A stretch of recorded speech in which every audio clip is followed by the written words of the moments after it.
we're live. Wonderful. Hi, everyone. Hello, hello. Welcome to Roleplay, the D&D show that forces my players just to roll with it. You know who it is. I'm DM Dan. Hello. And we have our lovely players here as well. Cal, Dennis, Kimarie, and Justin. So, our intro is going to be a little bit different because we had some unexpected technical problems with our streaming servers that we had on Tuesday.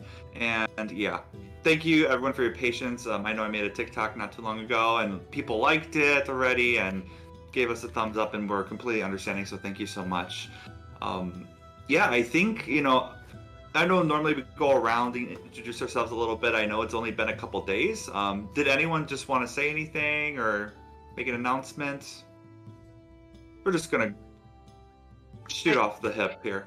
I dressed up today to try to channel Oz because I'm really hoping that we make it to the City of the Dead today. Nice, So, nice. Yeah. Okay, work. I didn't notice that. You got a tie. Yeah, Kyle looks The black attire looks good. I love it. Great. Awesome. You look great. I personally don't wear ties, but I think it looks great. I love wearing ties. No, I like it. Okay.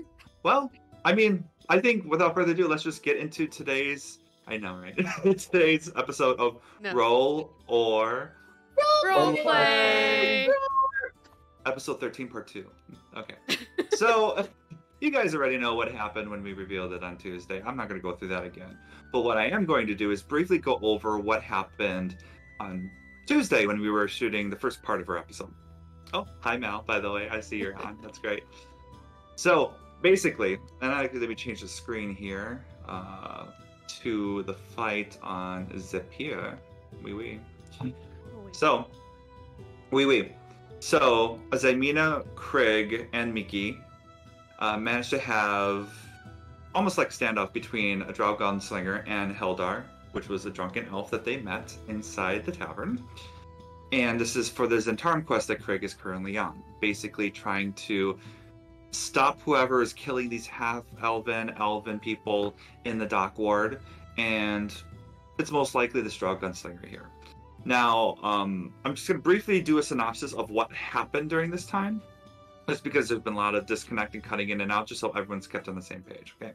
So, the party, Krig, Zymina, and Miki did an extremely well job. There was no physical combat at all, which was to my surprise, mainly because their persuasion checks were very effective, and Zymina got a natural 20, which actually had the drow gunslinger release Heldar, who was drunk, so it could easily be grabbed, but good persuasion. So, what happened was that after the successful persuasion checks, and Krig was very successful on pretty much, and again, Krig, it's been a couple of days, so feel free to correct me if I'm wrong, but basically you were trying to find if there was a better way to get out his intentions or grievances to not resort to this type of violent behavior. Is that what I got with this? Yes. Okay. So it definitely made him think, and he still expressed hatred towards the elves and half-elves because of how beautiful they are and how they made their race look disgusting and an outcast among society. So I think what was missed on the stream was that when it was the drow gunslinger's turn, he casted the spell Darkness, which is big aura of darkness people can't see through. And when it came through to our players' rounds, he managed to escape. Heldar is still there, untouched, doing okay. Maybe just like a little bit of blood on the neck, just like a drip or so because of how sharp the blade was. But our players successfully completed the quest. And just to speed up things, with all this stuff going on, Krig, Zymina, and Miki each got 50 dragon from the faction, from Deville. So, because normally you would send a letter and then they would give you the money, but I'm like, I'll just say you'll do that, and then you just add it to your pool. So, yeah. So that's pretty much what happened. Again, not a lot of fighting, but very successful persuasion, which, again, as a DM, I did not expect that, but it was good. We don't have to fight. We don't have to be murder hobos, Dan. I never said anything about that. You do whatever you want to do. I'm sure when it comes to monsters, it'll be a little more black and white, but when it comes to humanoids, it's a little hard for us to just want to kill everything, you know? Oh yeah, and I mean, I will say that here's my one comment from last session is that so Miki was up first, and Miki was not ready to be up first. I know. And it really put me on the spot instead of having to like a turn, to think about it. So, but Miki's thought was not fighting because we were in broad daylight, like in the town, and even though Miki is starting to have a negative view towards the City Watch is still everywhere, and they see a lot of stuff, and I was just worried about that, so that's why Miki didn't choose to fight right away. I think that's a good valid reason, definitely. Yeah, I mean, if you want to go further, I guess I didn't really get a chance, because I don't know, I forgot when we cut out, but Xamina recognized the Drow Gunslinger as being part of the guild that she had just completed a renown quest for, so it was a little sticky for her to be like, well, I mean, I could kill this person, but if that creates drama. But the guy didn't seem to recognize JB, so there's a little confusion there, so she's trying to figure that out too, and overall is happy that she didn't just kill the guy. Plus, it's in broad daylight. Come on now, you gotta have more tact than that. That's just stupid. Oh yeah, he explained, I remember when we were talking about, he explained that he was going after them at night, but then he just kind of got bored with it and just thought he could just do it during overcast. And he decided to go for it, and then that's when this all happened. So, yeah. And I think, I guess I do want to say, I think you wanted to roll an insight check, Justin, on if he was being truthful if he was part of the gang or not. But unfortunately, I think you got a net 1 on that. Is that right? It was meant to be. I don't know for sure. I honestly have no knowledge of whether or not about that whole situation, which just makes me want to ask JB about it more anyway, because then that's the only clarity I need. Insight isn't everything. You did get a clue though, in regards to what he looked like, and it was a scarred X on the left side of his cheek. Yeah. So if you do come across him again in a similar situation, you can kind of track back to that. All right, I think we're kind of caught up with everything, which is great. I'm going to get rid of this dude because he escaped and he's gone. Boom. Okay. So before we move on to Oz, because we have some track to cover, I want to leave you three the chance to roleplay a little bit more, especially with Heldar, if you want to. Otherwise, I will allow you just to kind of do what you need to do.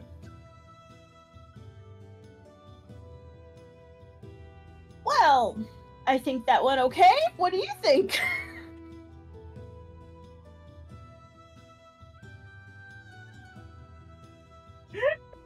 Dimina's just kind of looking at Krig expectantly, mostly just because this is I think that went about as well as it could go. Sorry. No, you're fine. Xamina just has her hand on her hip and she's just watching Haldar and then looks at Krig and just shakes her head. Well, who would have thought this level of drama would happen so soon for one of your quests, Krig? Isn't this fun? Yeah. Hopefully he doesn't cause any more trouble. Krig, I'm going to say this as a character trait. You are a bit disappointed that you couldn't hurt him. The whole persuasion thing, it felt like, the back of mind, you were kind of forced to do it because it's like, well, tactfully it's the best thing to do in daylight. But you're like, I just really wanted to just swing that tenderizer and just hit him in the face. So good. Over and over and over and over until he's not recognizable. That's a little inner thought that you have right now. Wow, not that being very comparable to the goblin I killed. Kind of, yeah. So, just as a character trait for you, Dennis. I really wish I could have bashed his brains in with my tenderizer, but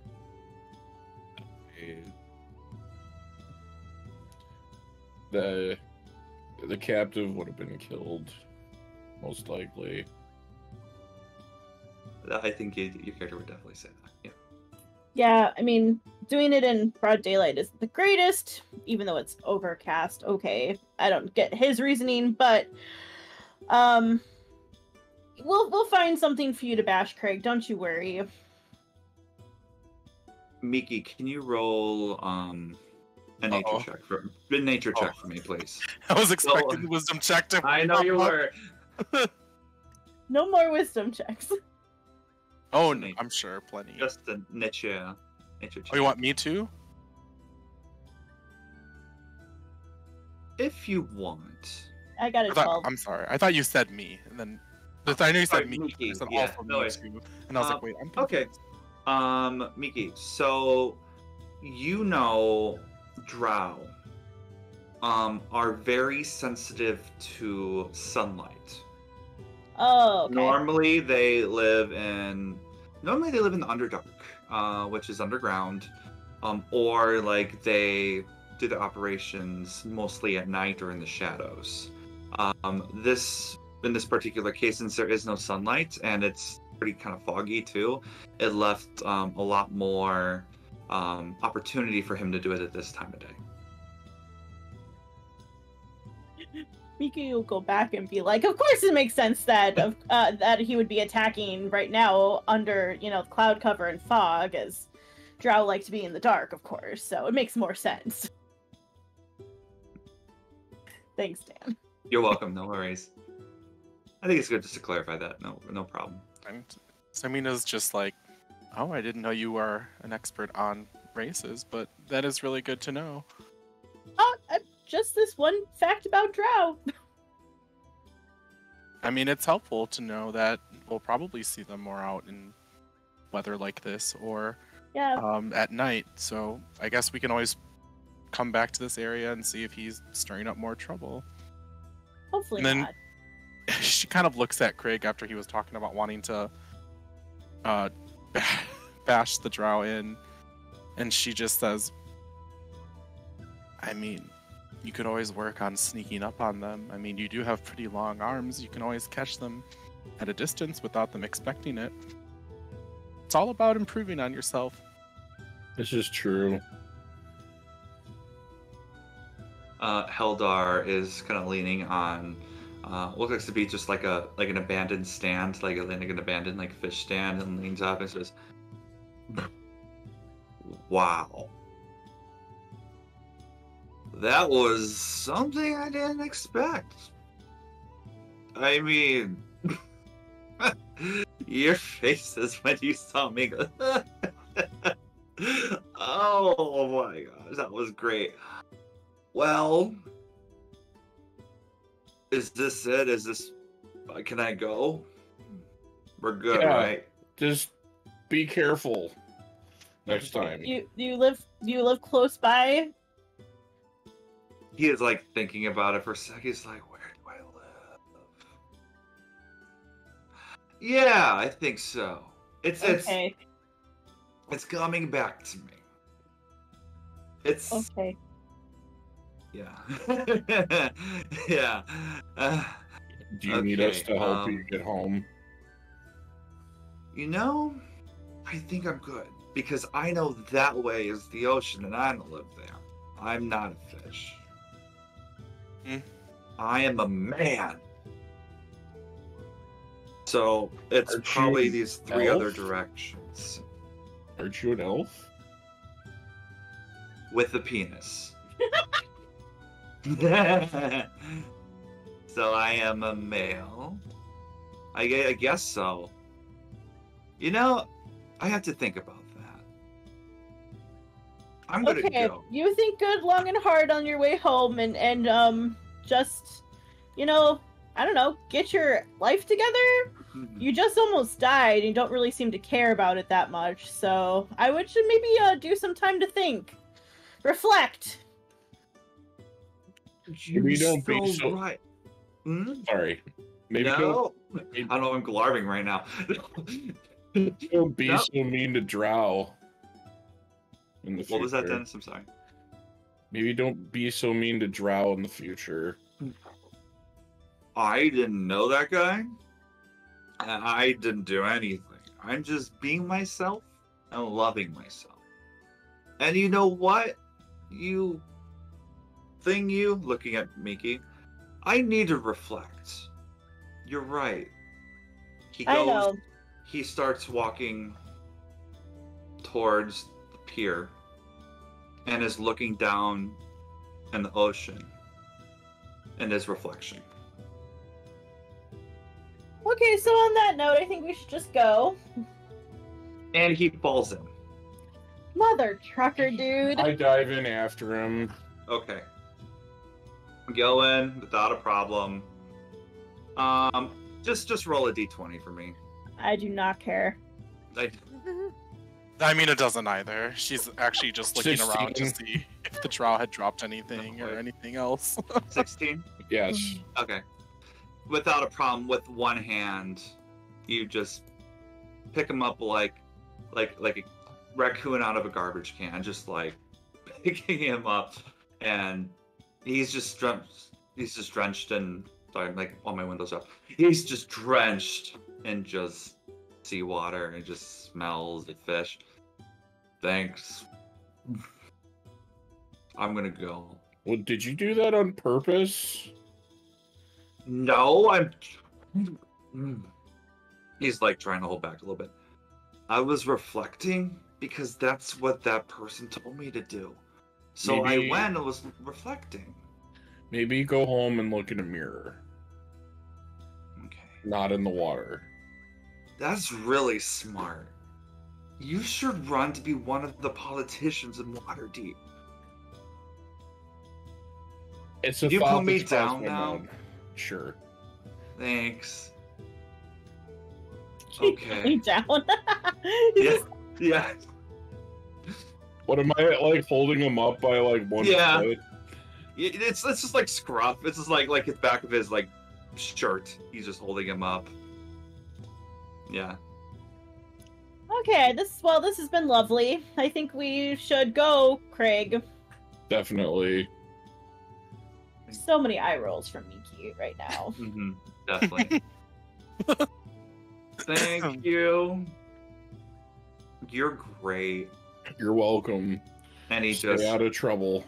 He's just in the middle of the pier, just laying down. I'm fine. You go.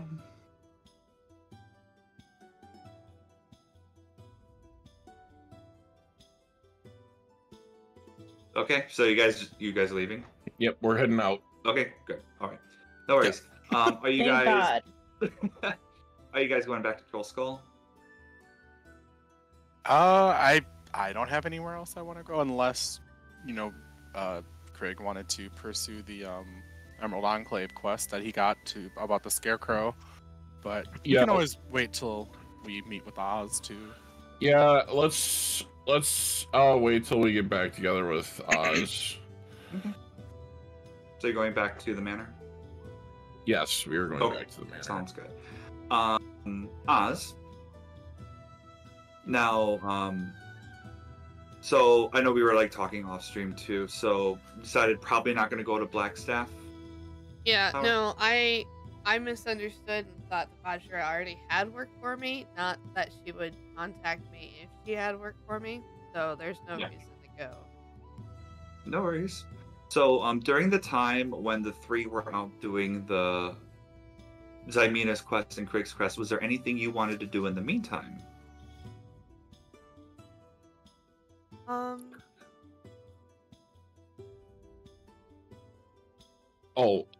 Us or no? I'm asking Oz. Like when? No worries. Not really. I guess. Okay. Just being around the tavern and trying to prep as much as possible with where we're at, which is probably not a lot to do. So Oz is probably just like doing busybody cleaning, trying to stay busy, but not having anything to do.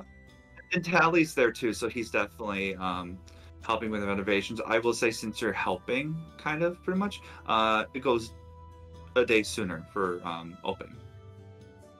So you guys are, I would say, about 2 days until your full grand opening. You do hear a knock on the door, though. Okay. You see Embrook and Avi come in with Krig's new toy. Yes. You can see from the meat tenderizer, it's a little bit bigger than what Krig had in the past. Okay. The handle has kind of like, it's like wrapping around. You can tell this is Avi's work, with the filigree, but it's like it's kind of like a flame that's wrapped around the hilt of the tenderizer, like it's like fresh from a fire, and there is a carving in it near the hilt that says in cursive Krig on it, so it has his name. That's cool. Mm-hmm. Very cool. And Avi comes in and goes, "Hi, how are you? It's good to see you. Hello. Is willing to give you a big hug if need be. How are you doing, Oz?" Sure. I'm doing good. Oh, sorry. No, good. Oz is okay with hugs. Okay. No, it's fine. I just wanted to make sure, it looks like you're just kind of holding down the fort until they're gone, huh? For a little bit, yeah. Until they come back, I mean. And Brick says, "Oh, this place is really fucking coming along. This is pretty good.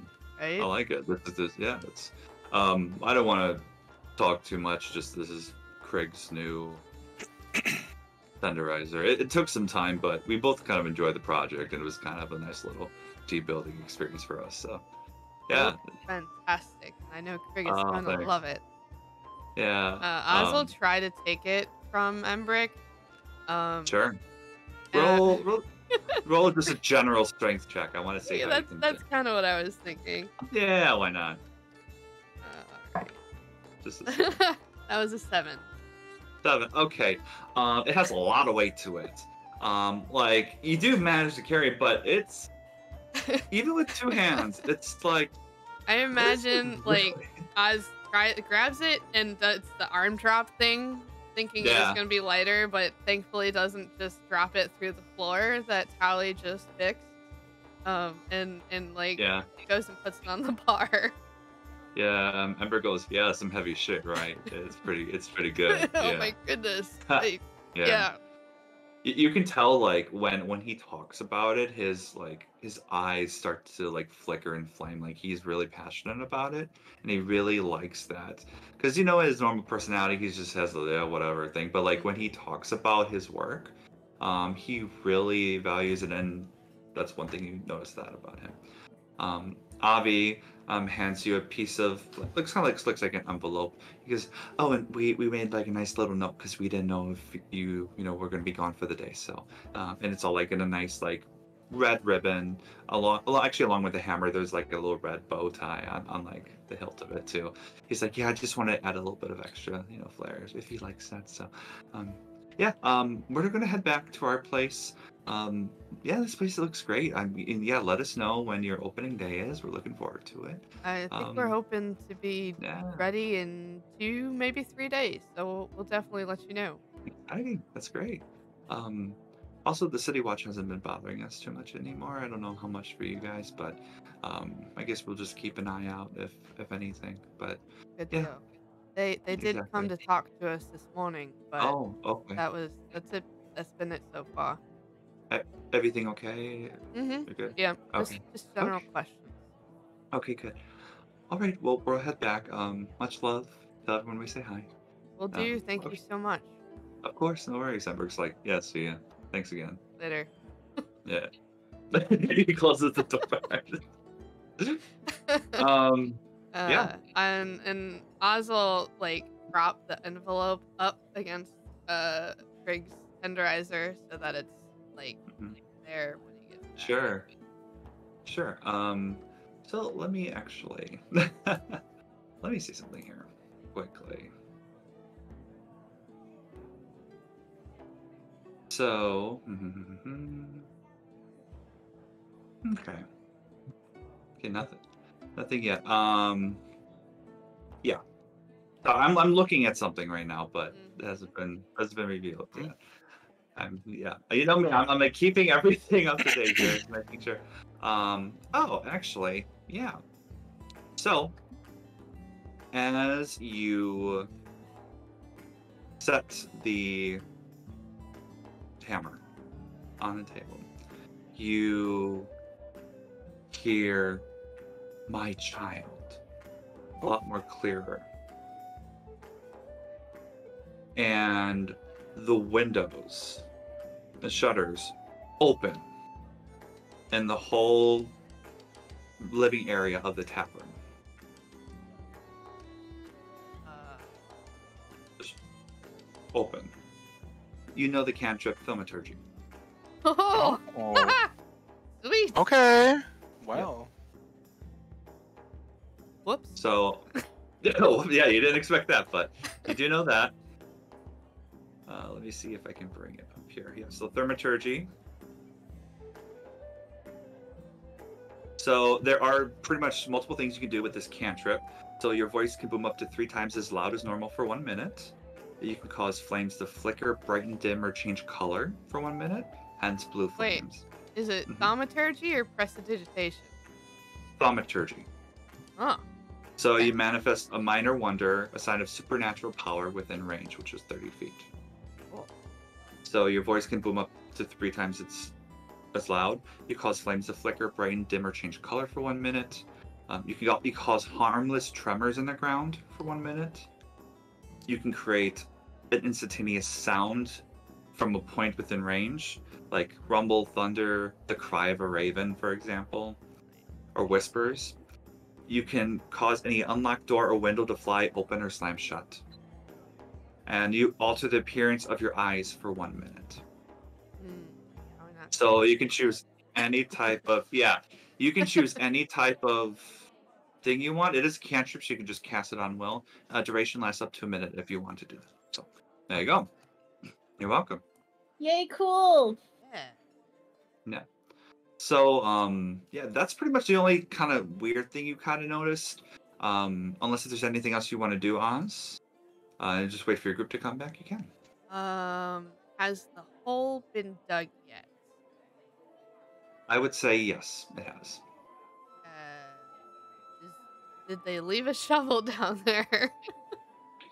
I mean, you have to talk to Tally about that. If you need to. He's upstairs at the moment. He's just working on something like the wallpaper.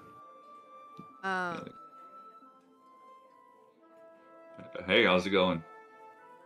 Hey, I was wondering if I could borrow a shovel. Yeah, sure. Yeah, I think we have it like down in the basement. There, let me actually see here. Oh no, actually it was left out the door. Here you go. All right. Oh, cool. Thank you. Yeah, you're welcome. No worries. Yeah, we're almost done. Thank you for your help today. We absolutely wouldn't have done this quickly without you. Yeah, no worries. I'll let you to it then. Thanks.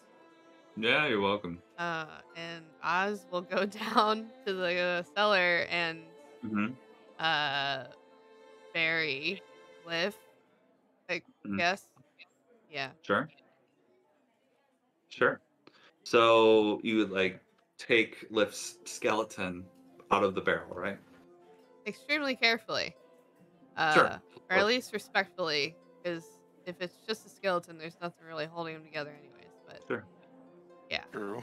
You sense a cold chill in the back of your neck. Liv? And like just like a puff of air on the left side of your face. You kind of, when you're holding his body for a second, you're like trying to figure something out, like a puzzle of some sort. It's just like you wonder if it's like Liv himself or like the Raven Queen is reaching out to you. But then you start, it's just like, if you're feeling like you're flying for a second, but you're not inside the basement anymore. you're perched on a tree outside of Trollskull Manor. You look left and right, and you see black wings on you. All right. Interesting. You kind of like look around, and it looks like from your perspective, you seem to be a much smaller creature. Yeah. And you have black wings. Mm-hmm. You subconsciously fly down to a puddle on the street nearby, and you look like a raven right now. What is happening? So, and looking around, the Trollskull Manor looks brand new. Looks like there's no problems with it at all. The whole street is thriving. You actually see there's more traffic at the Tiger's Eye with Vincent Trench. You see Tally, kind of a younger Tally, not as much facial hair, as he's loading some cargo into the Bent Nail. You wonder if you're in the past right now. Yeah. You do see just some people walking into the tavern. You hear a lot of noise coming from it. It looks like it's really hopping again. What do you do? Start to take a look around? Is there a railing in front of the manor that I could land on, try and look through the window? There's a porch. Oh, I mean, you want to like look through a window. I see what you mean. Yeah, you can easily get onto like a windowsill and peer in. Okay. So you do see a very happy bartender. And what you see there. Actually, let me see here quickly. 1 second.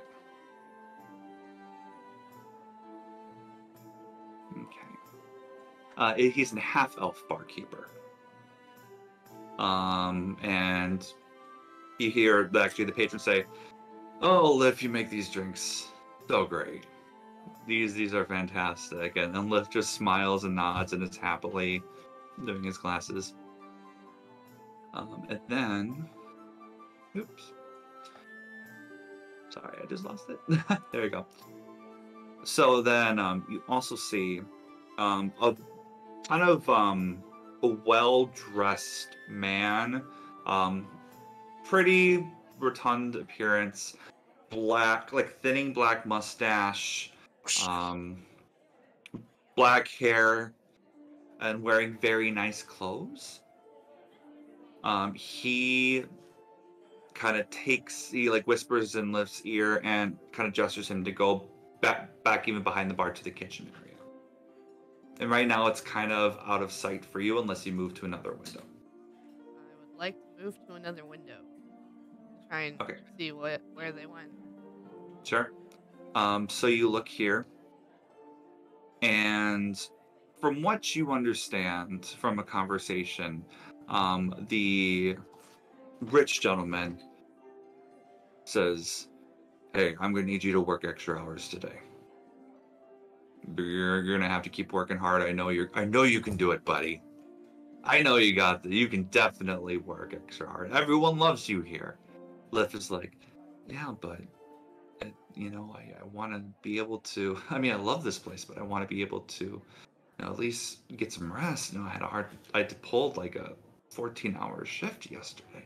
He's like, "No, you're fine. You got food here. You can make your own drinks. People love you here. You'll be fine. Don't worry about it. Also, Giselia will help you too. Don't worry." He goes back, and you see, what do you like, Giselia? Who's that? You see a barmaid there. Brunettes, bun wrapped up with a couple, just loose strands of hair. Very symmetrical on her face. Very beautiful, half-elven young woman, serving up with a smile. Traditional outfit.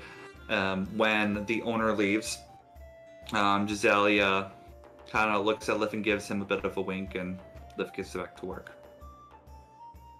Then things freeze for you. Like, time stopped. Then everything gets dark again. Then you just kind of shake your raven head, and then it's all of a sudden nighttime. There. You see Giselia and Lif sit at a table together. Everyone is gone. Most likely this is like 3, 4 in the morning. It's really late at night.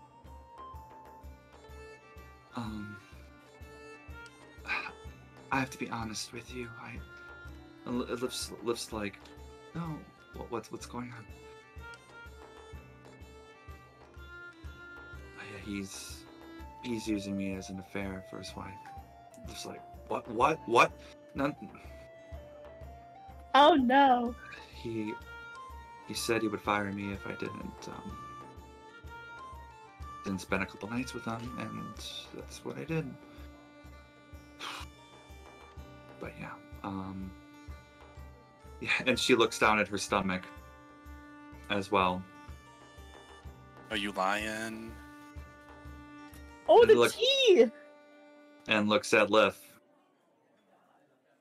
And looks like I have a lot more to handle than I thought I would.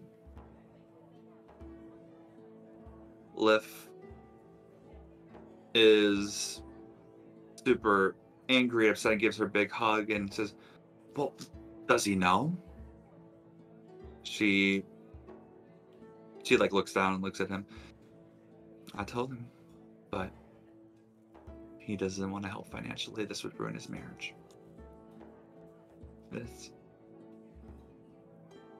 And she starts to cry a little bit.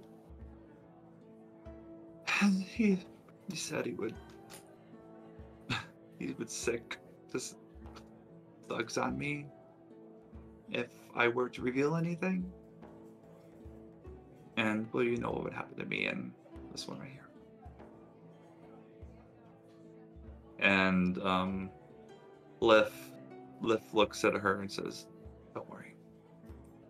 I have your back 100%. No one's ever gonna treat you like this. I care about you a lot. And she nods, and they continue just with like sipping some water for the day. Time stops again, Oz. It is now, you black out again, now it's midday. And you don't hear anything like right inside of, how can I say this? You don't hear anything in the center of the main floor. Do you move around a bit?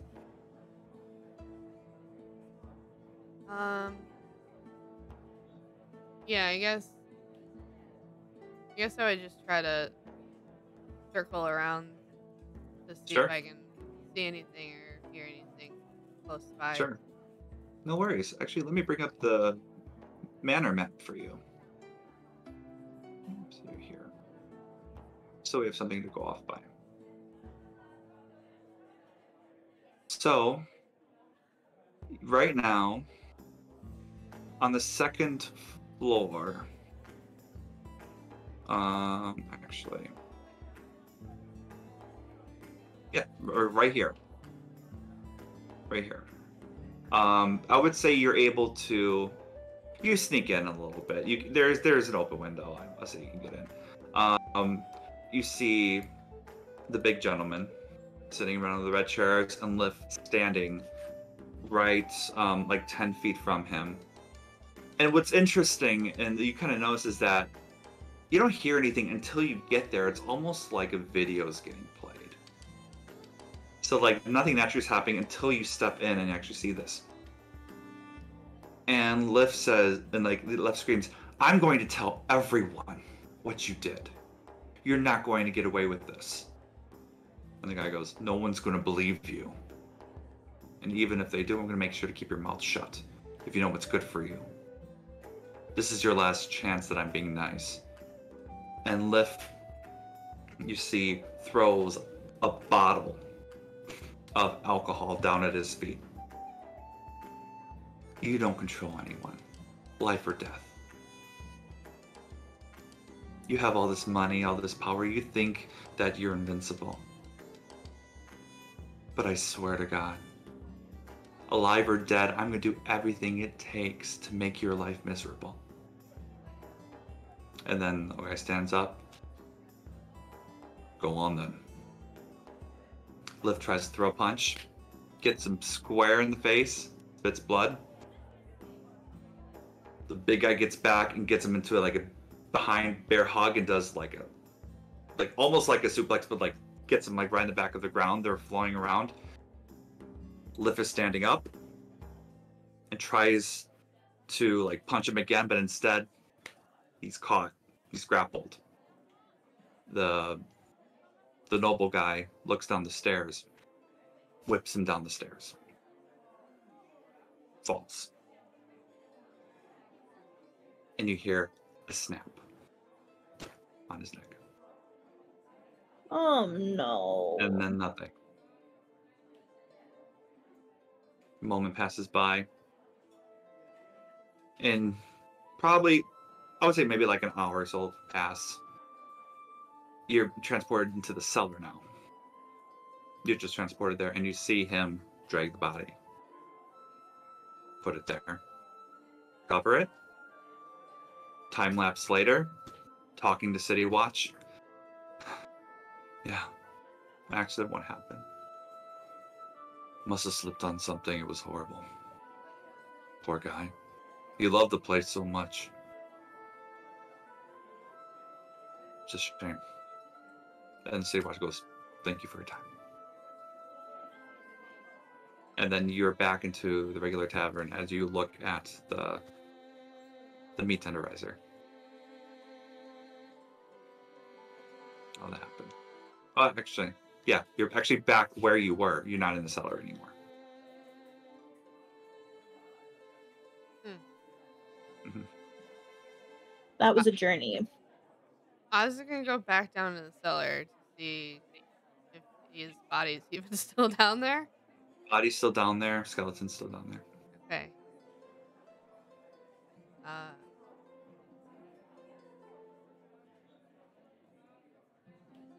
I will find him, Liv. And I'll continue what you started. He's gonna pay. You get just, it is a cold sensation, but it's the cold that you like in your drink, your favorite chilled drink. And you see just a little bit of dust, like there's some dirt around the area obviously, but you see it kind of blown apart. And kind of looking at it, you kind of figure it out, and it says, I know, in those words. And then Oz will continue to like lift the rest. And you pick up the skeleton, nothing else happens, you lay it down. All right. Yeah, that was fun. That was intense. Yeah, it is. Hey, It is. man. You know how hard it is not to react when Kimarie's like, ah! and stuff and reacting? Shut up. So.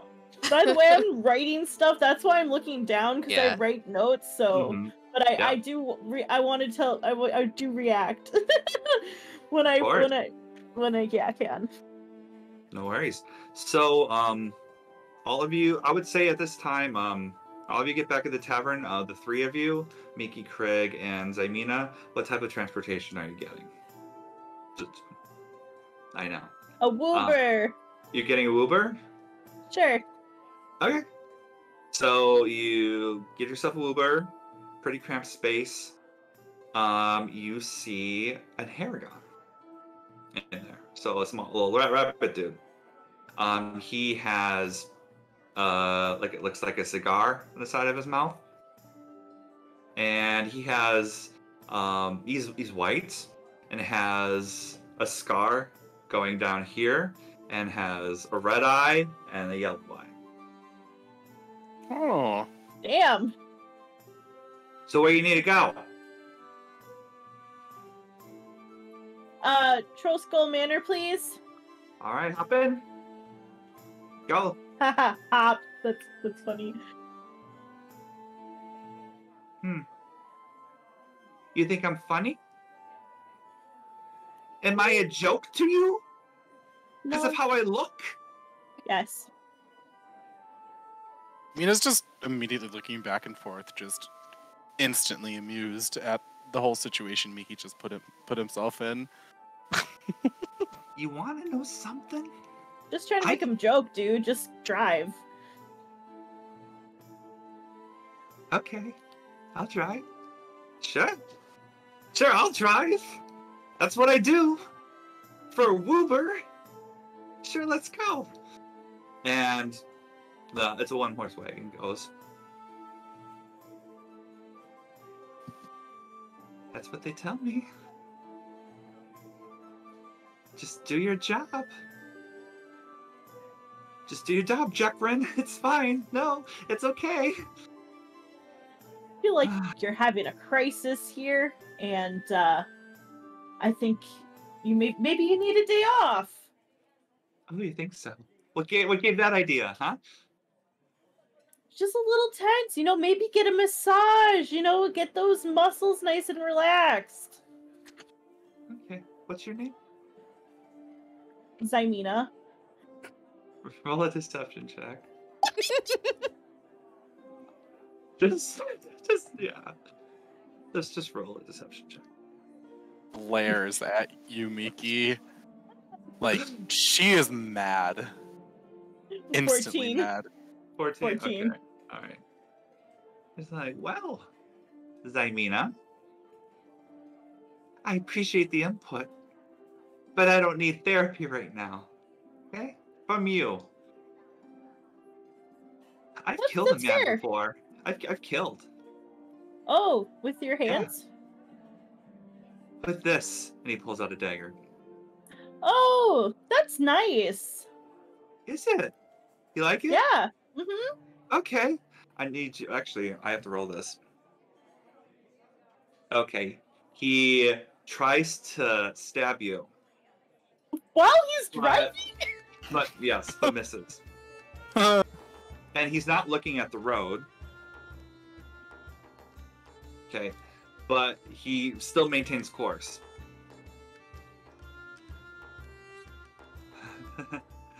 Okay, well, I think this is our stop right here, you guys.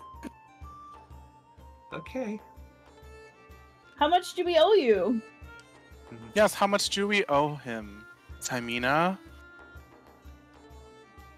She tilts her head, just glaring at Miki. And she makes a point to stand over you and look down on you. No! Oh, that is the worst. And then she just goes, I wonder what it's like to lie and be lower than other people. And then looks at the Haragon driver and to almost put us in danger for no reason. It's 1 dragon and 5 shark. Standard rate. Here, take 2 dragons. He doesn't even look. He looks continuing at Miki. Thank you. I'm gonna hop along now, because that's what I do. And goes off. Very unsettling. You're not fully at Trollskull Manor yet. Oh yeah, I figured, yeah. But I will say you can get there in about 25-minute walk. I'll. Do you guys want to try to get another Woober, or do you want to walk? Zymina just shakes her head at Miki and just starts walking her own way towards Trollskull Manor. Doesn't even acknowledge Miki. Okay, cool. Guess we're walking. Alright. I mean, you can if you want to. She ain't gonna. Wait, you're not walking? Like, if you want to get another carriage, you guys can. She's just... Oh, no. She's mad, so she's just going on. She's like, I don't even care. I just walk, like, behind, like, 5-10 feet behind Zymina. Sure. I would say eventually you do get to the tavern. As you see the rest of your group there. And I would say it's probably getting, it's like mid-afternoon right now. So if you guys want to share anything with each other, go for it. When they get You there, just see Zamina kind of like more aggressively open the door than she would normally do. That it almost like slams open, and she just starts going up towards her room. at that point, Oz is like behind the bar holding a shovel and like has a little dirt on them. It's like,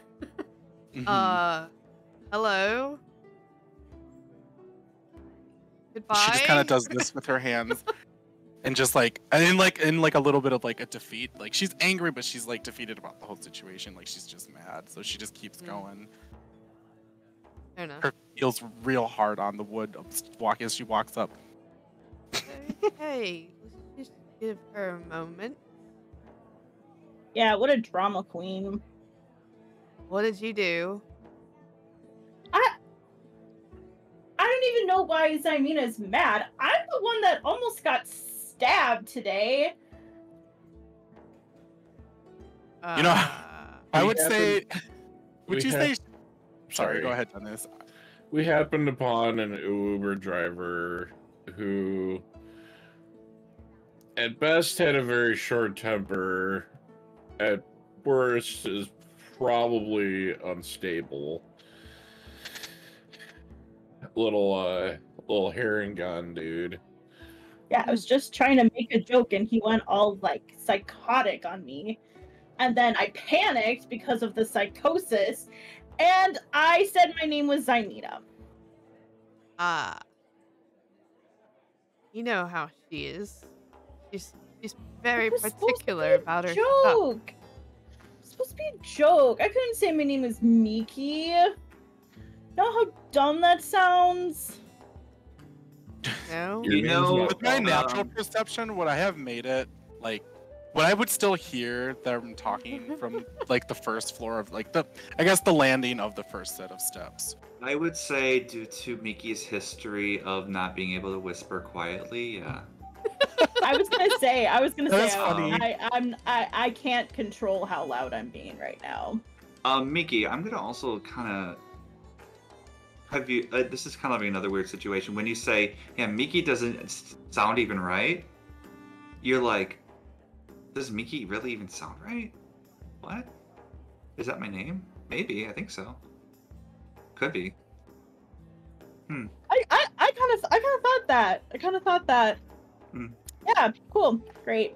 I'm just a big old question mark, you know. You just hear Zymina shout down the steps after Miki had outwardly said, like, you know, I don't know, it was stupid. And then you just hear her go, no, what's really stupid is how you just continue to use our real names when we're supposed to be in hiding. You could at least make up a nickname instead of using someone else's name. No, you didn't panic. You picked a fight with him for no reason other than to be funny. So you know what? Maybe you should start thinking about things you say before saying them. And now he's going to be out there angry and gunning for you. Who thinks is me? And that's just great, Miki. And then you hear another ascension of her walking up the steps, and then you hear another door slam. You see Tally come down the stairs along with the rest of the group. Maybe we should come back a different time. No, you're fine. They'll get over it. I don't know if I am. This is pretty tense here. Please ignore the shouting match that is going on right now. All right. They're just a bit overexcitable. It's fine, really. It's right. more important for us to be able to open the tavern sooner rather than later. So. All right. Let's get back to work. All right. Thank you. Go back. Yep. Sure thing. You know, Miki, for such a small thing, you sure do have a big mouth. You know, Krig, I would have some smart retort for you right now, but I'm trying to think before I speak. So I'm just going to think really hard and long and be quiet. And I really need a drink. Dan, have we gotten any sort of deliveries yet from any of the guilds? I would say not right now. Okay. But most likely it's coming up close. Probably within the next day or so when you open. Yeah, I need a drink and I have nothing. I have nothing here to hone my craft and make something fun and fruity, and I have nothing. Have you checked the attic, Mickey? I would assume I had checked the attic, but... If you do, then you have some liquor there. Nice. Oh, great, cool. I'm just gonna go up in my room and just drink for a little while. Okay, bye. Sure.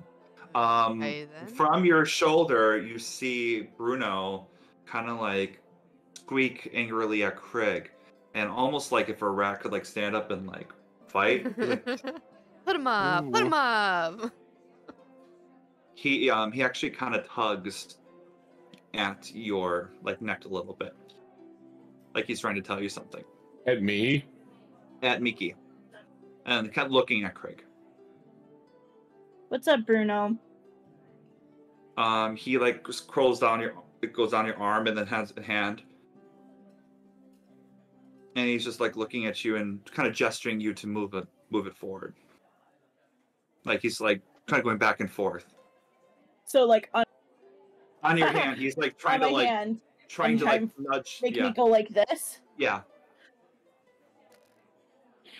Oh.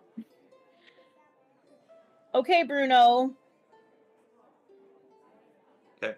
So as you do that, Krig, I would say you kind of like loosely dodge out of the way, obviously, because you're like, I'm not going to deal with this. Bruno leaps to the other end of the room and shatters like a good amount of the furniture that is there, like some wooden furniture. You know the spell Ratapult. Ratapult. I'm sorry. Could you say that again? It's catapult but with rats. You know Ratapult. My God. It's a first level spell. It doesn't have to be with rats, but you choose one object weighing 1 to 5 pounds within range that isn't being worn or carried. And then the object flies in a straight line up to 90 feet in a direction you choose before falling to the ground. Stopping early if it impacts against a solid surface. If an object would strike a creature, the creature must make a dexterity saving throw. On a failed save, the object strikes the target and stops moving. And then when the object strikes something, that object, when it strikes, takes 3d8 bludgeoning damage. So if you're using against a creature, you would roll 3d8, and then that's how much damage it would do. But on a failed, it doesn't say anything about if they save. If they save, it looks like then they actually don't take any damage from what I see here. But you know the spell Ratapult. Okay. When you said he broke the furniture, that's not the new furniture, right? That's like old. Yeah. Okay, thank God, because I was like, great, another reason for Zymina to be mad at me. No, he can't. Yeah, so basically, Bruno, the big, hardy one, was just going to do. My big beefy meatball. Good job, Bruno. Good job. You did so good. You did so good. Put him back. Yeah. And then I will go up to my room. Okay. Sounds good. Oz slowly turns to look at Krig, pauses, and then, like, puts the shovel down and, like, and gestures at the tenderizer that's sitting on the bar still. That nobody's acknowledged yet. With the envelope that's there. Yes. Yeah. Yep. I see it and my eyes just go like wide with like yes. And like I observe the craftsmanship and the care that was put into the crafting of the meat tenderizer, and it just keep staring at it, and it like a tear kind of drops from my eye. It's like, this is the most beautiful thing I've ever seen in my life. Yeah, you can tell it's really well crafted. It's a nice personal gift too. I assume you like read the card as well. You kind of open the envelope as well. Yeah, I open up the envelope. Sure. It's all pretty much in cursive manuscript. It's very neatly written. Says, "Hi, Krig. We really hope you enjoy your new meat tenderizer. We really worked really hard on it. Well, Embrick did a lot of the work, but but we really value you, and we hope that you have a really fun time using it. Thank you so much for being a great neighbor." And a smiley face, and then signed in like nice cursive Avi, and then you see in chicken scratch just like a little plus and Embrick at the bottom of it. So I have a question. Am I able? Do I know how to write? Yes, you know how to write. I'm gonna make a thank you note. Sure. And send it to them. Of course. No worries. I think they would appreciate that. I actually have to go somewhere this evening. I can drop it off on my way by, if you'd like.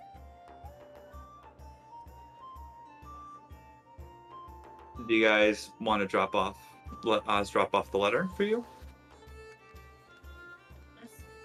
Thank you. Sure thing. Oh, and flip it over. It's got your name on the handle.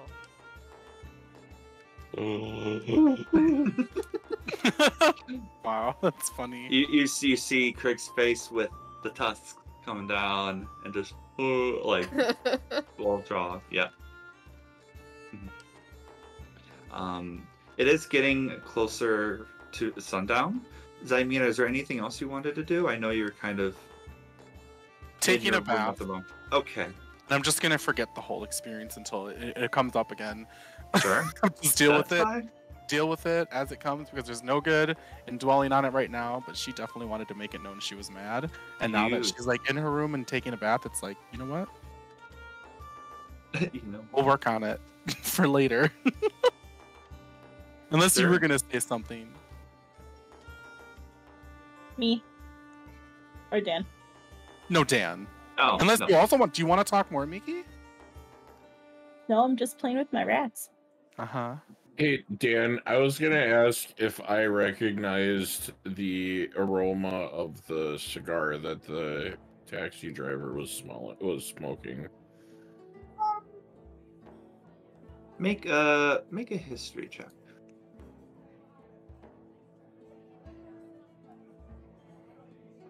19. Oh wow, nice. So I would say with that, you get a sense of something called it's ashwood with maple. That's the kind of scent that you got. That's actually one of the higher quality scents in Waterdeep. Ashwood with the scent of maple. It's not the same one that I smoke, is it? I'll let you decide what type of cigars you want. I haven't thought about that because I don't know too much about them. But you can definitely. I would say it aligns with the type of drinks you like. So like if you have like a nice fiery, strong, earthy type of aroma, like a spicier aroma, that definitely resonates with the type of drink you like. I would say you kind of like that with your cigars as well. All right. It's the sense of fire. That's the main aesthetic here. Like you love sleeping near fire. When you rage, you get very warm. It's that whole theme. You kind of like sense that. All right. Yeah. And you want to know another cool thing is that you don't have to light your cigar traditionally. Okay. Mm-hmm. Yeah. It's a vape. It just naturally allows you to do it. But people have lit it for you as a courtesy because they didn't think otherwise. Okay. So I guess I will say it is getting closer to sundown. Oz, were you interested in leaving for the City of the Dead? Mm-hmm. Okay. The three of you, Miki, Krig, and Zymina, did you want to do anything else in the meantime? Did you want to like accompany Oz at least two there, or how do you want to handle this, you guys? Or all four of you? Does Oz tell us where they're going? I don't think Oz has said anything about it. Right, Oz hasn't said anything to us, so we don't know. in the bath and Miki's drinking in their room. Okay. So Krig is the only one who knows that Oz is even going out. So. Okay. Sounds good. All right. So I will say, I guess Oz, you're gonna go to City of the Dead. Yeah. All right. How are you gonna get there? What are you thinking? Well, first they're gonna swing by and drop off Krig's thank you note to Ember Kanavi. Sure. And then You see. go ahead. Sure. You see Embrick outside. He's actually kind of like taking out like some trash or whatever, and like some scraps. Oh, hey, how's it going? Hey. Hey. Krig actually started crying when he saw his new tenderizer. So it was perfect. That's And awesome. Yeah. He wrote a thank you note that I offered to drop off on my way by. Oh, that he didn't have to do that. That's nice. Him just appreciating my work is the ultimate things. But all right, I'm sure Avi will appreciate it more too. I mean, I appreciate it too, but we have different ways of like that. All right. All right, great. You look really nice. Are you going somewhere? Or are you gonna call it in today? Just going to meet a friend. So, thank you. You know, that's what I told people when I was meeting Avi, but hey, it's fine. No worries. Not quite sure that it's at that point yet. Okay. I'm just fucking with you. It's fine. All right. It's okay. It was a long day at work, but no, it was a good day today. I liked it. I think it was the lack of dealing with the authorities was a big help. Good deal. Yeah. Have a good one. You too. Okay. All right. Yeah, he goes back inside. Yep. Oz just continues on. Sure. Yeah, I guess they'll take a Woober this time. Okay. Since they're getting low on money and they don't have any jobs yet. So. Sure. So you get into Uber and you see a Haragon with the same scar, gold eye, red eye. We didn't specify the whole situation other than it being a Haragon, right? Yeah. So, Need a ride? Yes, please, to the City of the Dead, if you could. Oh, that's a good place. Okay, sure, hop in. Thank Not you. a good place. That's a new phrase I learned now is hop in because of what I look like. Oh, it's catchy. Okay. Look, you look very nice today. Well, thank you. You're welcome. Did someone die? Is that why you're down there? Yes. Oh, who died? Just somebody that was close to me. How did that happen? I'm not particularly comfortable talking about it with a stranger. I'm sorry. It's okay. We'll just go to this cemetery at night. It's very peaceful down there at night because not a lot of people are supposed to go there, but It is. yeah. Okay. That's why I like going at night, because there's not a lot of people. Yeah.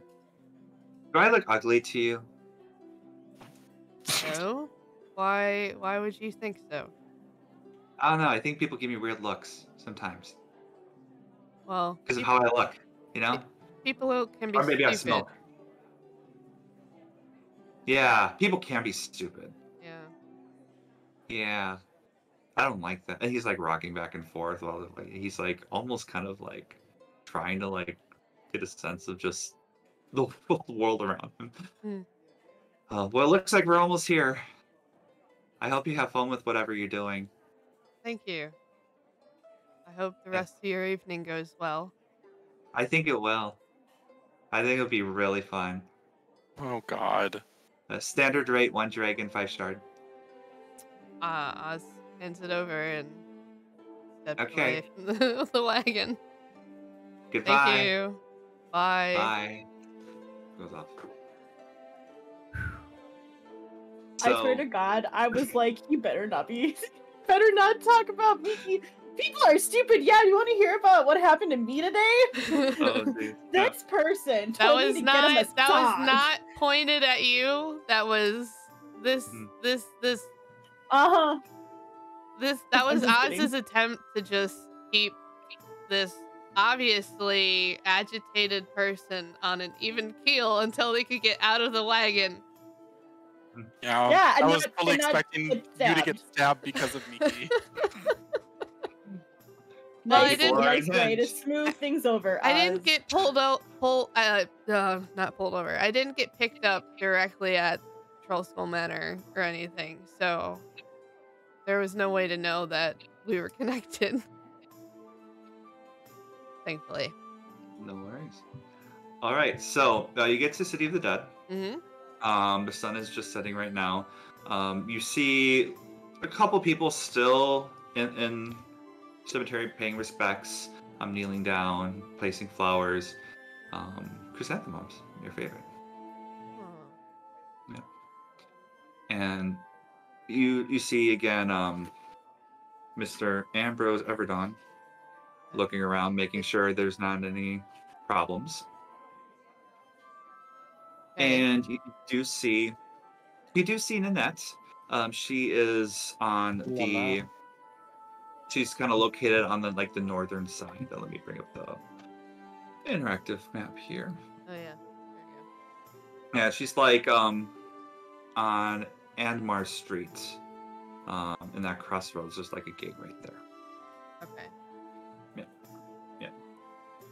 Cool. And she looks at you and says, "Hello, Ans. It's good to see you again.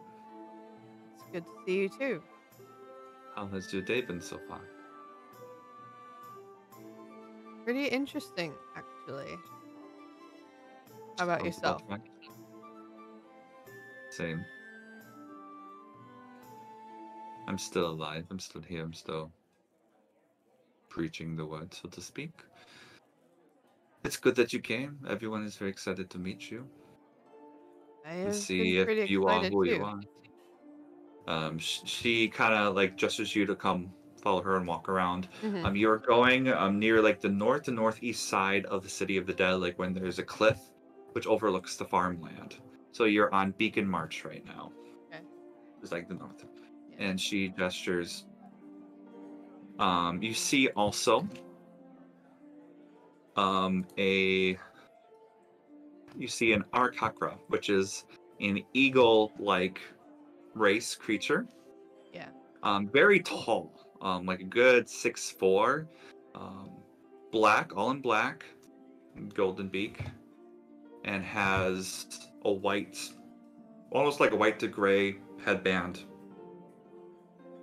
and carrying what looks like a lute of some sort, has kind of like a bone-like aesthetic to it. Mm-hmm. And says, "Hello. Are you Nanette? Is this the guest you were trying to invite to a lovely session today?" She goes, "Yes, this is us." Hello. And hello. Yes, my name is Rowan Darkfeather. Hello, Rowan. I like your loot. Oh, thank you. It's family heirloom, and I cherish it. And I perform from time to time. People say I'm musically talented, but I use it more on a more of a good approach, more proactive approach, so to speak, with our mission. Let's. It looks like the guards are coming. Let's hide a little bit behind the building here. And that goes, yeah, good idea. So you guys kind of go into an alley, and then that explains to you, Oz, that Yes, Rowan is what they call a bard, and they perform and do magic in many ways. And what we've been doing is we have our representatives come around this location and do some dimension door, and can sneak inside of the city of the dead into the temple without being detected. Because especially with the way Jacob had things, the City Watch has been extra vigilant with that. And Rowan says, yeah, a lot of them are in there right now. I think we're just waiting on a couple more people. And we'll be good to go. Alright. Do you want to hop in? I was like setting a net. If you I can go in with you, that's fine. I'm sure that the stragglers will show up. We're about to start in just maybe like in like 30 minutes or so. Sounds good. Sun's pretty much set already. We should probably get started right away. Okay, so you hear Rowan play, and it's a very grim tone. It's something you would hear almost kind of like at a funeral, but very beautiful. It's very angelic, but it's just like deep. Beautifully sorrowful. It's beautifully somber. Yeah. It's. I was gonna say somber. I love that word. So it's good, but you hear it, then you see a portal open with just black feathers falling down from the top of it, and it shows you kind of like to the side of the temple, kind of like behind a bush. Okay. So you go through. Yep. And the net goes in too. And that kind of looks around. The coast is clear. We can go in now. And you go inside. All right. Are you ready? Because what you're about to see is something you can't unsee, but I think this is something that you need to see. I said that a lot. I think I am ready. I've been waiting all day, and I'm thinking about it. I agree that I think it is something that I need to see. Right. And she gestures you to go into the room where you killed Jacob back then. And she pushes the bed. And underneath is a trapdoor that leads to an underground stairwell. So you go to the stairwell, and as you go down, it just keeps circling, probably like a good 4 stories. It's not just like one. It's a big hike, and it gets noticeably colder the further you go down, but it just feels so good for some reason. I knew you were gonna say that. And I mean, you're liking that. And you get into this big, I don't have a map for this, just letting you know, but it's a big circular chamber. And you see about 6 or 7 other figures in there wearing the same garb with the raven feathers on the hood. You do see various races. You see an orc, a Yuan-ti, which is like a snake-like creature, another elf, a Durgar, which is like a dark-skinned dwarf, a halfling, a dragonborn, a tabaxi, and you also see, which is very noticeable, is this half-elven, very pale, almost sickly pale and skinny, you think male, bald, sunken face, blue eyes, hunched shoulders. Nosferatu. And No. I know, right? and smiles. He's the only one that does not have his hood, present or like masked up. Sorry, I just saw Tyler's comment. Oh no, it's no, it's not. And he has no facial hair, so there. There we go. They're all kind of almost like in a semicircle, pretty much. They're still talking, but when they see Nanette and you come through, they kind of straighten up a little bit. The pale gentleman kind of like shuffles forward, and long hands, or bony hands. Hi, Nanette. Is this the special one that we have here today? And that's like, yes, this is Oz. Oz is here to see our ritual and see what the Raven Queen brings. And the gentleman like rolls out his hands. My name is Click. Click. Hello, Click. You can But call you me lo- Osrail. That's really fancy. Oz does not extend his hand. It like rolls back. You look just like Jacob. I do. Oh, that's unfortunate. At least he served a purpose. Like, just like, it's really, he's really creepy. But he's What did you like, get yourself into, Oz? are you excited to be here today? I am. We're excited to have you. Thank you. You're welcome. And that's like, okay, Click, you can come back now. All right. And then you see, Rowan. Sorry, Rowan actually gets back and it says, "Oh, that's all of them." And Nanette goes, "All right, then we can begin." Hello, everybody. Today is a very special day. We got.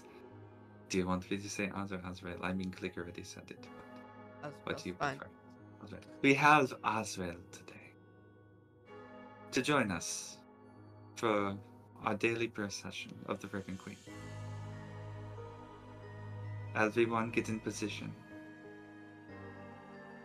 And Celeste, open the door.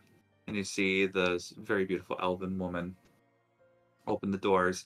It leads to another chamber. And you peer through it, and you see what looks like to be a pool of blood. Very similar to the pensive that you had with the Sturge transition. And that goes, okay, Click. You can lead us into prayer. All right. And then everyone starts chanting the following. O Raven Queen, mistress of fate and arbitrator of death, we come before you with reverence and awe. For you hold the power to guide the souls of the departed, and to shape the destiny of all who walk this mortal coil. We honor you, O Queen of the Night, for you are the embodiment of wisdom and mystery, and your presence is felt in the stillness of the grave, and in the shadows that dance in the moonlight. May your gaze be upon us, O Raven Queen. And as they say that their eyes open wide, all at the same time. And may we always remember that our time in this world is fleeting, and that the only certainty in life is the certainty of death.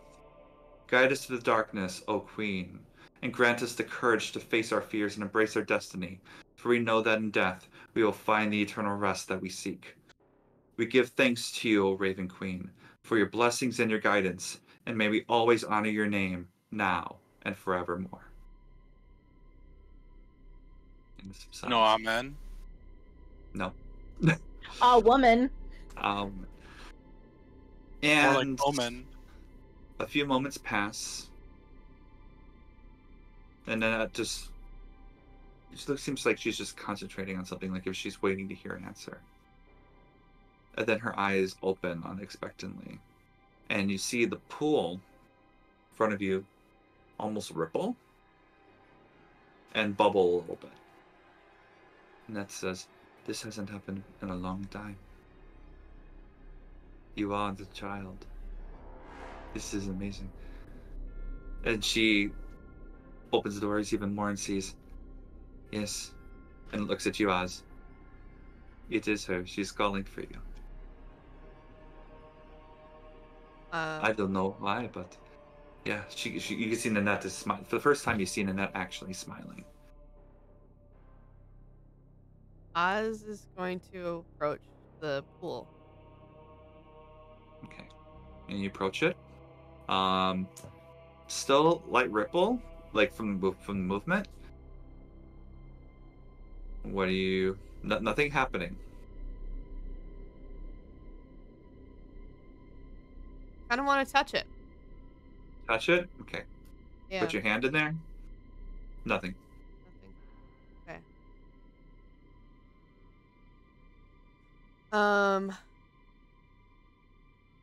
I don't know. Does Oz feel compelled to do anything?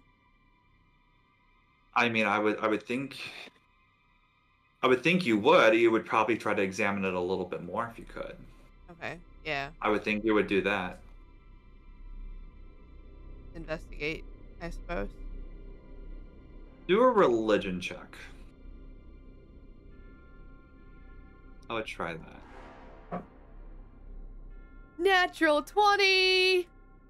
Yes. Natural 20. I can take a picture. Come on, of it Drew. If you don't believe That's me. helpful. Right? When, you know, it's really interesting. It's not so much you know of the Raven Queen, it's more of what you hear. Mm. You hear drown Oh. as the word. What about the drown? Drown. Oh, drown. I was like, Drown. what? Man, that was gonna be quite a twist if the drow were involved. Right? Right? Like you would have to submerge yourself into the blood. Okay. It's your beautiful hair. Oz turns and looks at Nanette for a second. And then turns around and starts getting into the pool. Okay. She nods and just she actually backs up with the rest of the group to give you privacy. So you submerge. So you go into the pool. It is cold, and very viscous. It's really it has a definite irony smell to it. Yeah. You are. Natural. Yeah. You are. Your head is above. The pool right now. Mm-hmm. Nothing has happened yet. Well, Oz needs to be baptized into the Raven Queens. Oz is gonna submerge their head. Dunk, Okay. dunk, Submerge dunk. Yep. Are you holding your breath at all? Well, she said drown, so no. Okay. So you just try to get breath, and it feels like you are drowning. Like you can't get air in, you almost struggle for a minute, but then you start breathing normally. It's weird. You are in the middle of this pool of blood, but it just feels safe, comforting. And your instinct kind of tells you just to swim a little bit, Mm-hmm. and you just swim and swim and swim. And when you were first in the chamber, you knew this was not a huge pool. Swim and swim until you swim and it's just darkness around you, and you feel yourself just suspense in nothingness. You see a couple of ethereal figures around you. You see a sturge flying and buzzing near you, moving its head and flying away. You swim and swim. You see an intellect devourer scamper, look at you, walk away, swim, swim. You see an old woman with a cane. Almost like she's standing on a surface, but you don't see anything underneath her. Turns at you. Oh, hello again. It's you. What are you doing here? I like to ask the same question. But I think there's some godly influences here just to bring me back for this moment.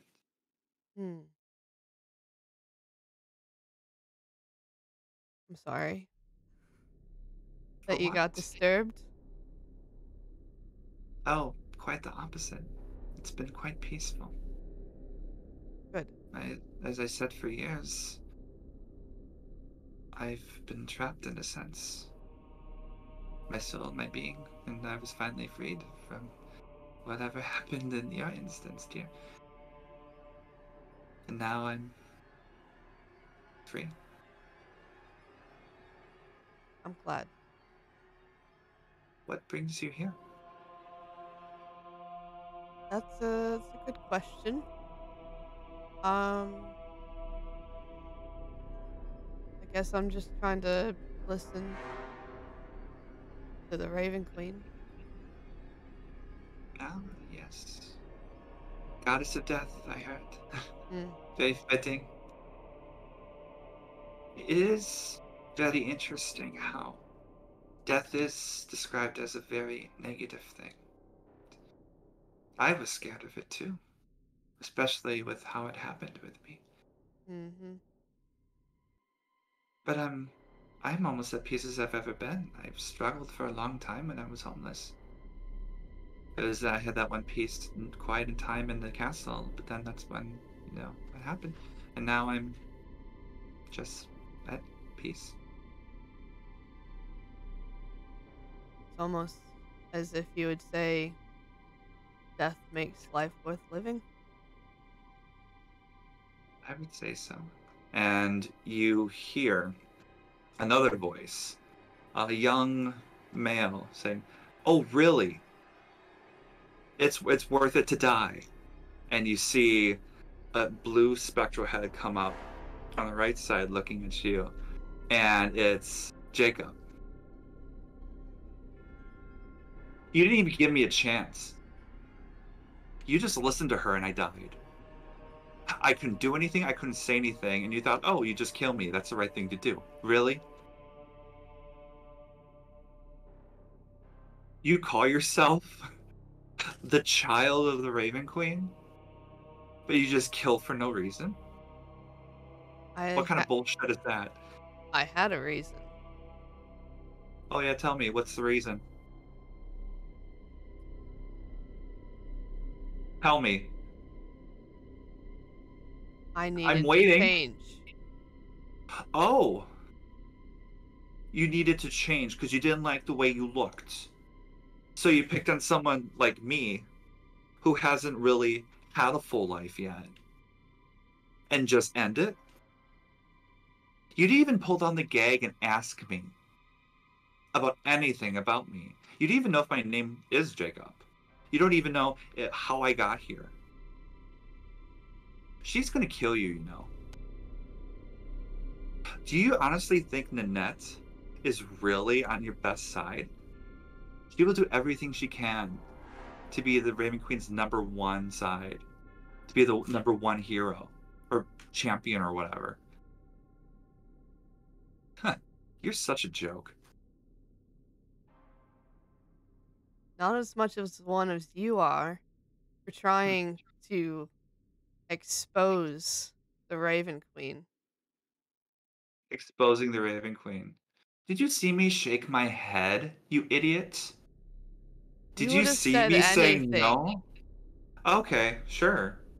But it's just killing me is fine. Yeah. No, I totally get it. You are right. I'm wrong. Me, the gagged up, tied up wrong, on my knees, hiding behind a curtain, defenseless. I'm the wrong here. Okay. Anything I say is not going to make you feel better about your situation. You haven't even tried.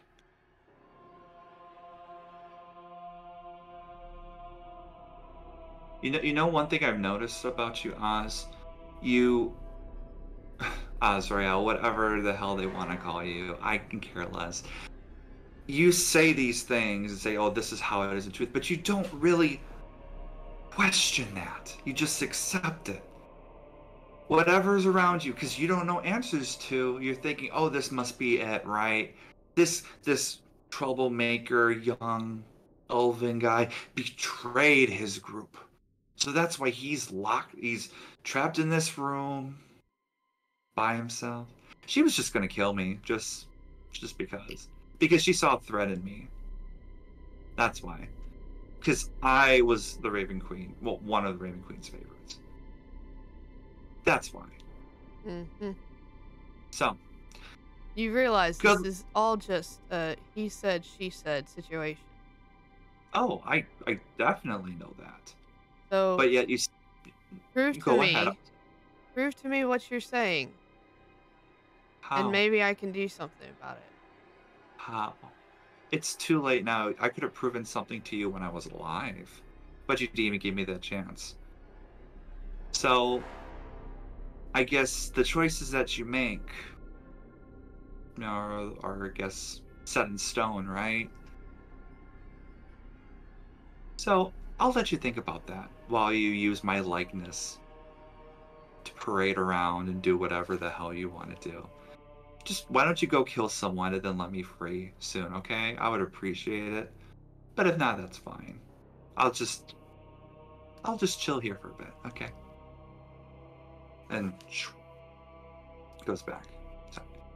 And Azana looks at you, says, "Oh boy, that was quite tense." Yeah.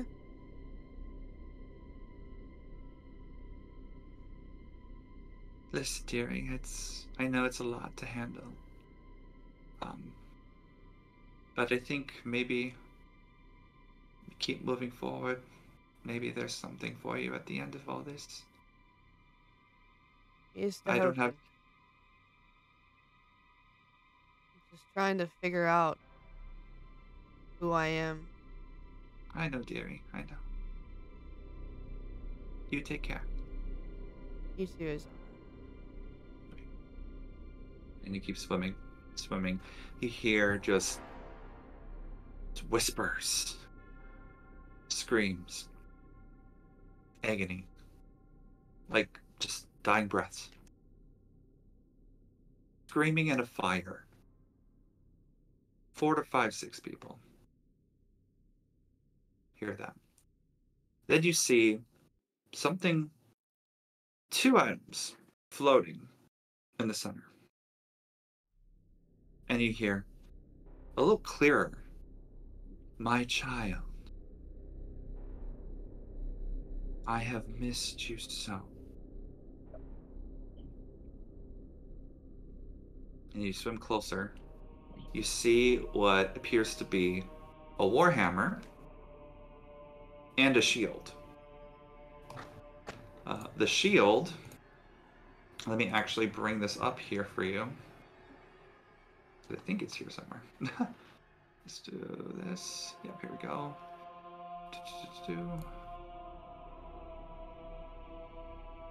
I'm just bringing this up here, and then I'll switch the screen. No worries.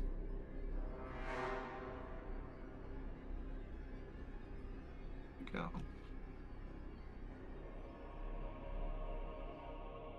That's the shield? Yes. Okay. You see that? Yeah. As your shield.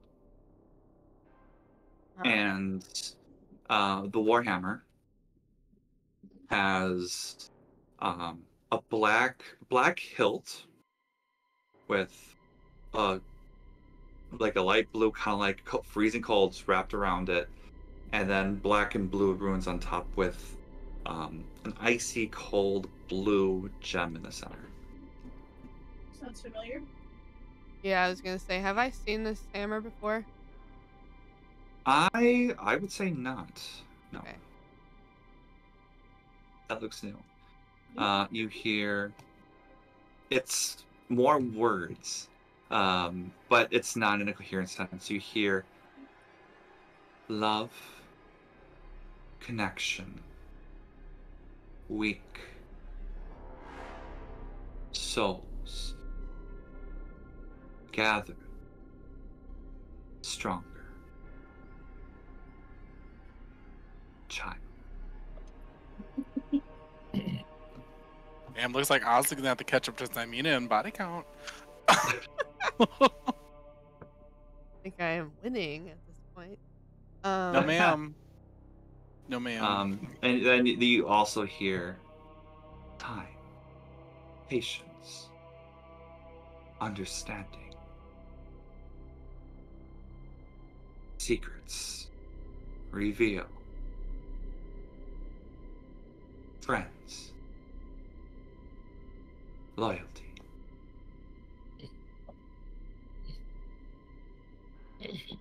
And you swim closer, and the warhammer and the shield is right in front of you. Can I reach out to them? Sure. You get the shield, and then you start to touch the warhammer. Mm-hmm. You experience the same thing that happened with Lif at the tavern. You flash back. You're perched on a tree outside of Castle Waterdeep.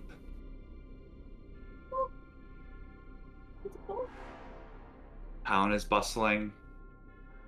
You see other birds flying around. High traffic areas. You hear the clanging of armor from knights.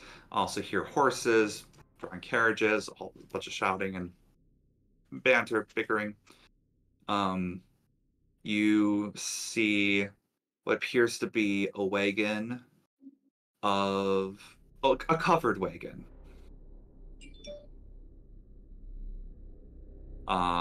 With a couple city watch going inside.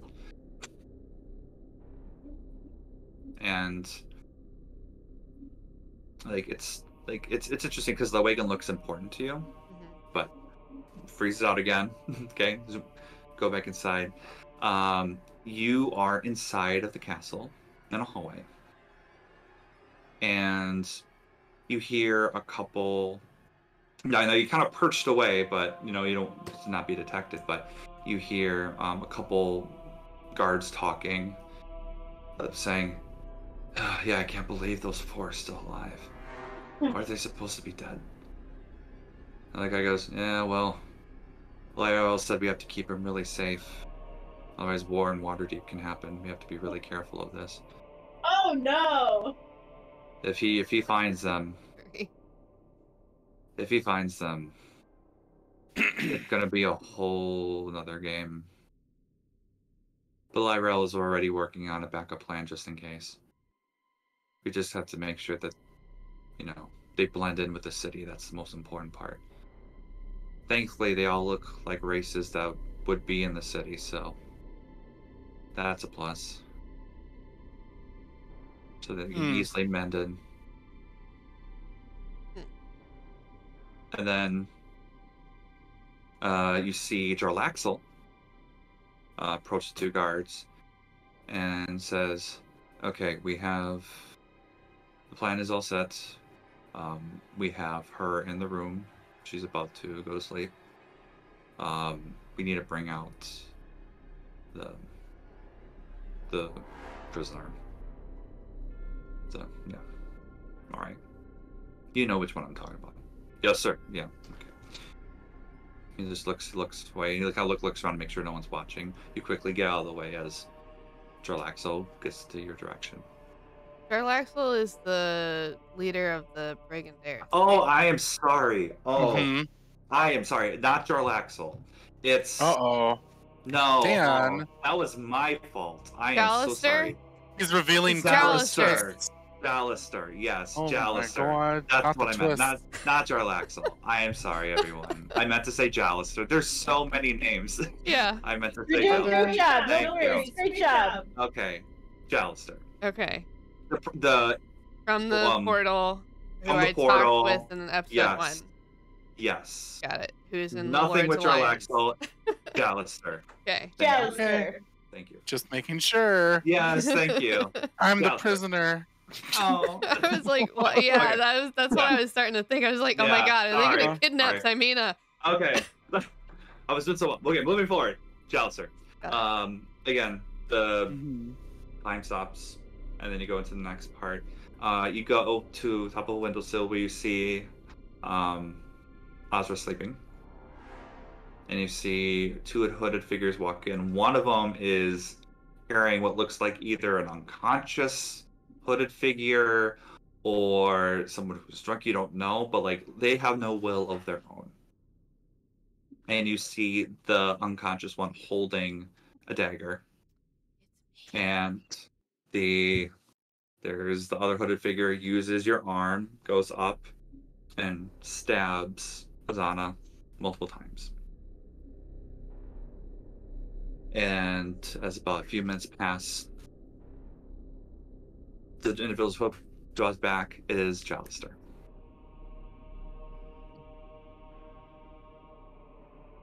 He takes a breath and says, "Okay. Thankfully, you should blend in with her, then we should be all set for the yawning portal. This is such a... all for Waterdeep, I guess. Alright." And just kind of like pats you on the back and just lets you kind of fall over on the bed for now. "Oh, I need to watch this off." And then you hold on to the Warhammer.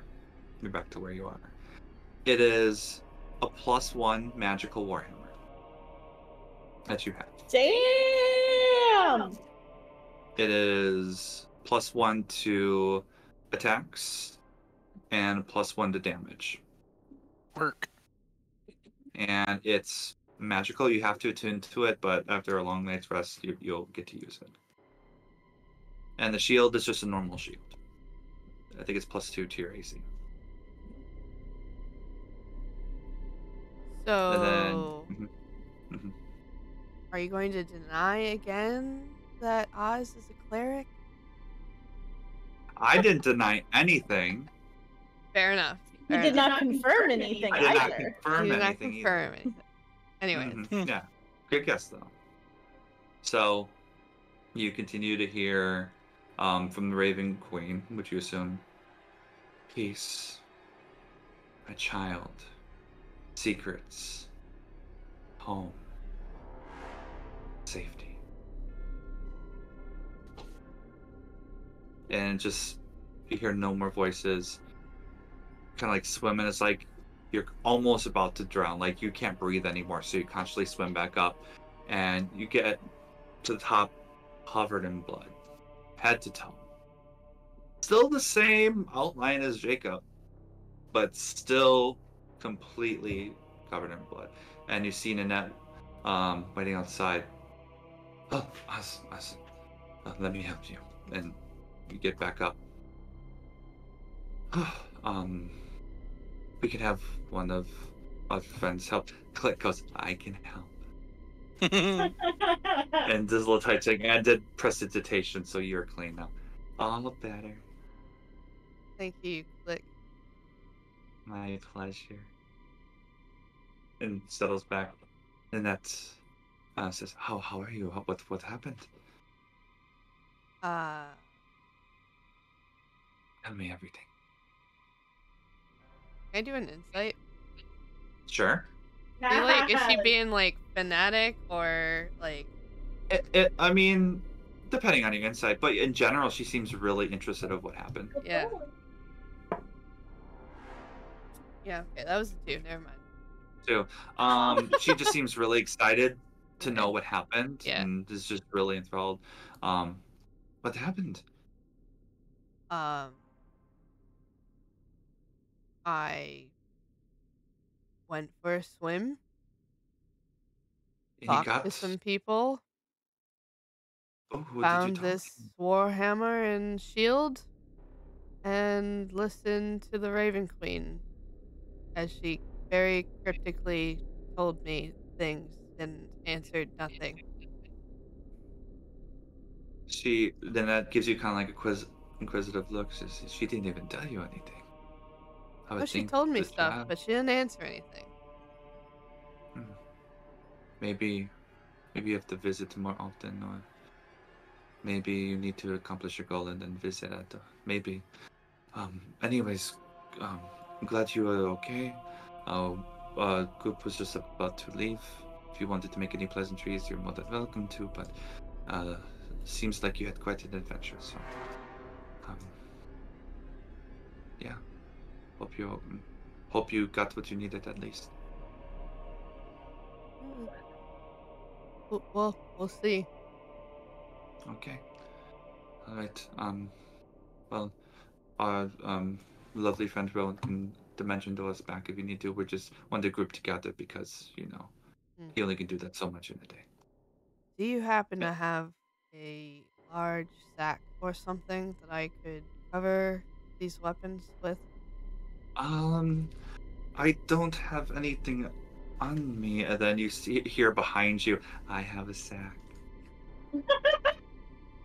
Damn it, Click. Oh, he's my He favorite. takes one and says, "You can fit anything in there, My God. and no one will know what's inside. I Here you go." thank you, Click. And Oz very slowly reaches out and gingerly takes the bag from him. You're welcome. Do you want to you want to know how I learned my name? Maybe don't next have- time, Okay. because I think we're all leaving. Aw. And he just kind of like sells back. Aw. And Nick goes, "Thank you, Click. Okay. Well, I'll let you be if you needed to gather your thoughts, but just let us know when you're ready to leave." Thank you. Yeah, no worries. Is He goes there back with the okay? Yeah. Is there anything else down there to like look at or? You just see mostly just depictions of Raven Queen, more The fourth one. like the black and blue type Fourth of one. runes around. Nothing really. It's more just for show. Yeah. But it's just more for prayer circle. Okay. And it's more of like a communal type of thing with candles, candle flames lit, and blue flames. Okay. Mhm. Well then Oz will just put the weapons in the bag, Mhm. and go back upstairs. All right. So you go back upstairs. Nanette waits for you and nods, and you go back to that kind of bush area next to the temple, making sure there's no guards nearby. Then Rowan nods, does the mentioned door. Both you and Nanette are back in the north part outside of the City Watch. Okay. I'm sorry, outside of City of the Dead. Yeah. And she goes, "Well, thank you again for visiting. It was good to see you some more. Yeah, it's refreshing to meet with someone that you can kind of get along with. It's very pleasant. But if you ever need to speak with me again, or if you need to visit the pool again, just let me know.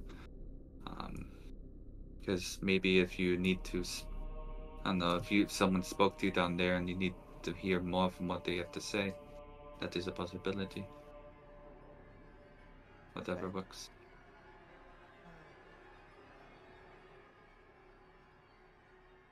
Maybe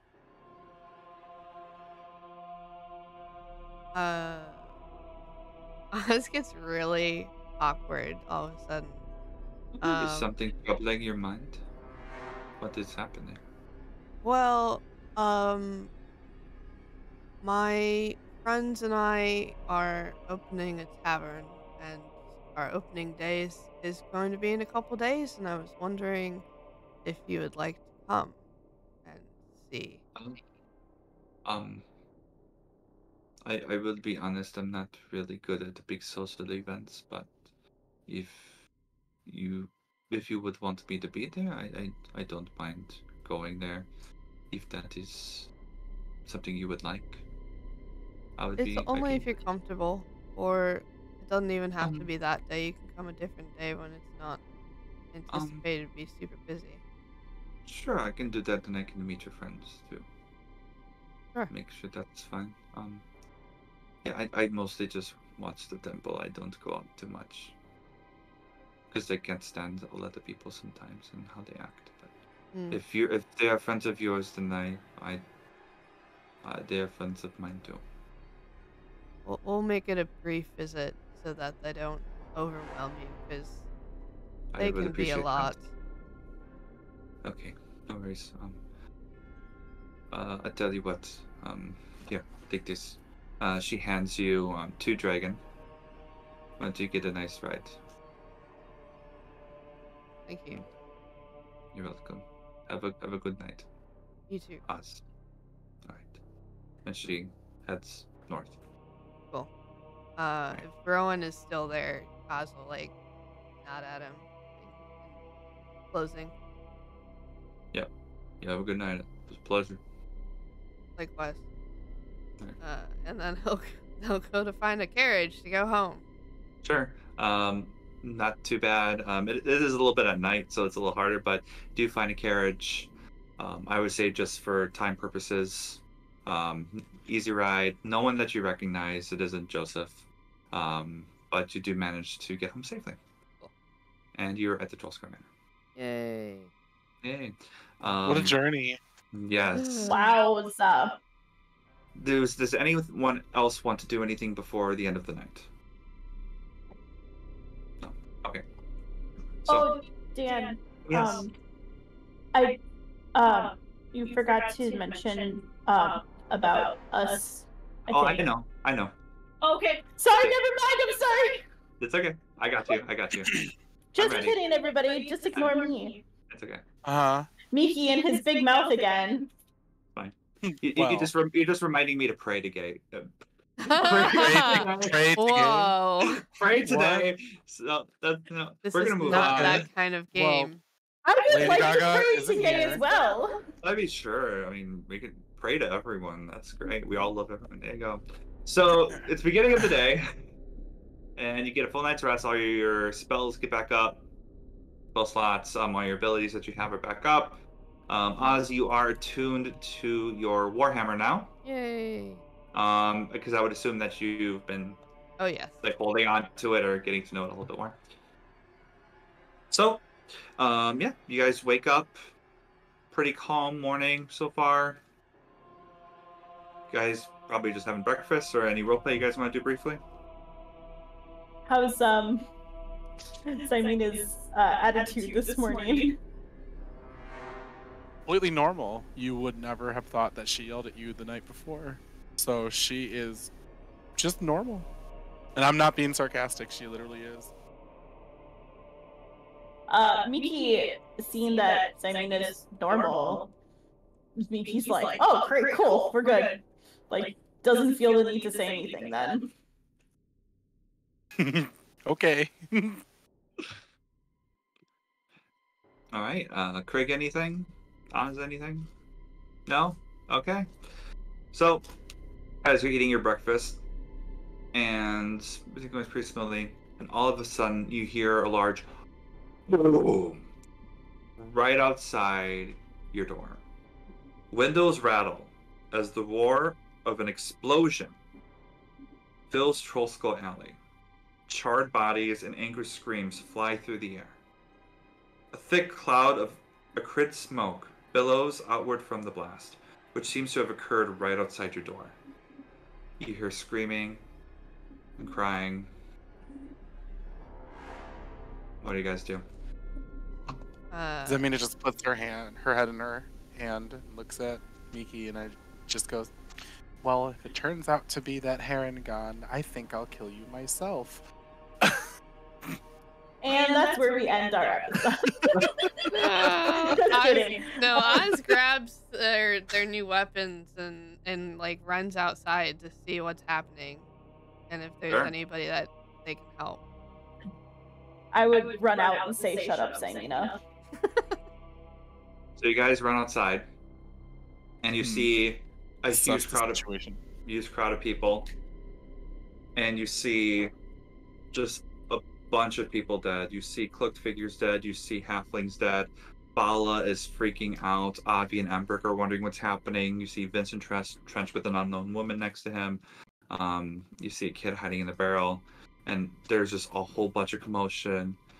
And everyone's like, "What is going on?" And that's where we're gonna roll out of today's episode. What the heck, Dan? We got a fire. Right at 8 o'clock, yeah.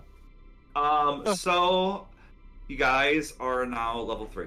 Yay! You guys are level 3. You leveled up. Just for audience sake too, and Krig, we revealed your race. You are barbarian. You have the archetype, the berserker. I'm trying to remember. I apologize. Class, we not revealed race. his class. Class. Thank you. I need to get some sleep. So, yes. So, yeah. So you are Path of the Berserker. So you do know something called a Frenzy Rage. So as a barbarian, you can rage on a bonus action. When you choose this path at 3rd level, you can go into a frenzy when you rage. Just say Frenzy Rage when you rage. If you do so, for the duration of your rage, you can make a single melee weapon attack as a bonus action on each of your turns after the one you say Frenzy Rage. When your rage ends, you suffer 1 level of exhaustion. So something to keep in mind. Get your health all set. Everything should be good. Thank you again so much, everyone, for watching. It was a lot of stuff, a lot of secrets revealed, and I'm glad we made it through the whole episode this time. So, thank you so much. No issues! Yay! Yeah, thank you guys for your patience. This was a lot of fun. I hope you had a good time. Please check us out on our social media platforms. Please follow us, like us, subscribe, however you want to do it. Totally fine. And just remember, this is Roll or Roleplay! Thanks for watching on Thursday! Bye. Bye! Tuesday. We'll be there Tuesday next week. We'll be there back next Tuesday! Next Tuesday. All right.